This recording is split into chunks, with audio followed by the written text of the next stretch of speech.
basics videos today, and this one's an unscripted introduction to evolutionary objectives and key results. Objectives and key results, or OKRs, hit the mainstream thanks to the book Measure What Matters by John Doerr, which described the OKR implementation at Google, as well as some other early adopters of the OKR methodology. Measure What Matters creates a lot of excitement about OKRs, especially among executives. But it doesn't really help us implement OKRs, especially at scale. There are a handful of other great books that have sprung up to fill the gap. Paul Niven's and Ben Lamorte, Objectives and Key Results, is a great comprehensive treatise. Ben Lamorte also has great resources for OKR coaches in his books. And then stay tuned because the Evolutionary OKR playbook is going into final edit and will be released hopefully in a preliminary ebook in time to help with your 2024 reset. In a conventional approach to OKRs, we'd create OKRs at the company level and then either cascade or localize them down through the organization. So it becomes like a nested set of goals with usually cross-functional company level goals at the top, sometimes set for the year, sometimes with some quarterly targets. And then usually functional OKRs by discipline at L2, although we do sometimes see cross-functional OKRs at that second level as well. And then some organizations go deeper than that to level 3 or level 4 or even beyond.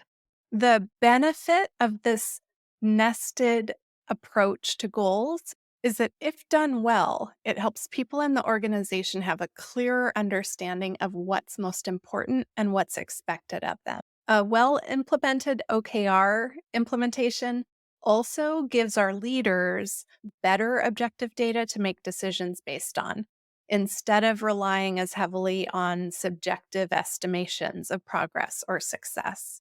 OKRs can help increase alignment, both up and down, side to side, across in a matrix of an organization because we're externalizing our goals in a ideally pretty consistent way around the organization. And the unique feature of OKRs is key results. In a lot of strategic implementation stacks, we might be clear about our long range strategy or even our near term strategy. And then we step right to planning what we're going to do to try to achieve it.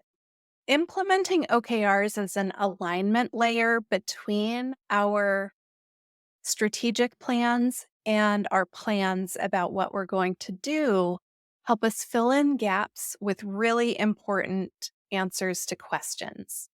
Like, how will we know objectively that we're making progress on our strategic priorities?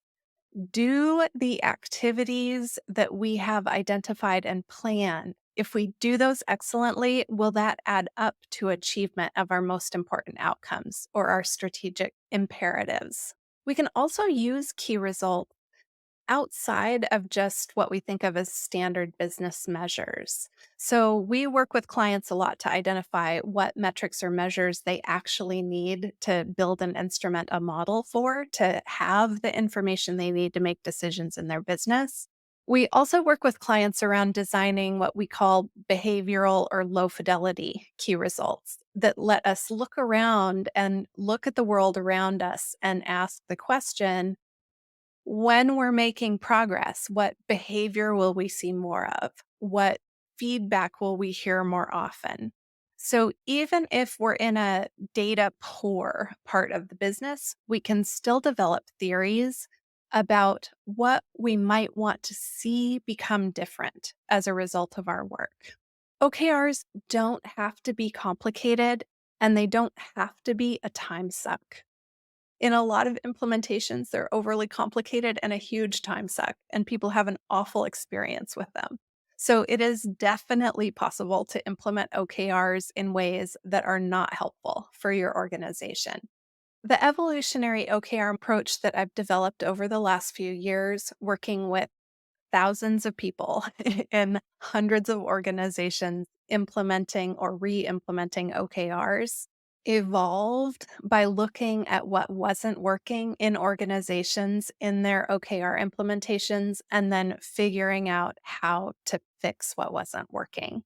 So instead of making all those mistakes yourself in order to learn and have to troubleshoot your OKR implementation, we can fast forward the progress and helps you start with an approach to the methodology that actually addresses a lot of the pitfalls that organizations run into and answers a lot of the questions with a lot of confidence about how and why and what we should be doing when implementing our OKRs.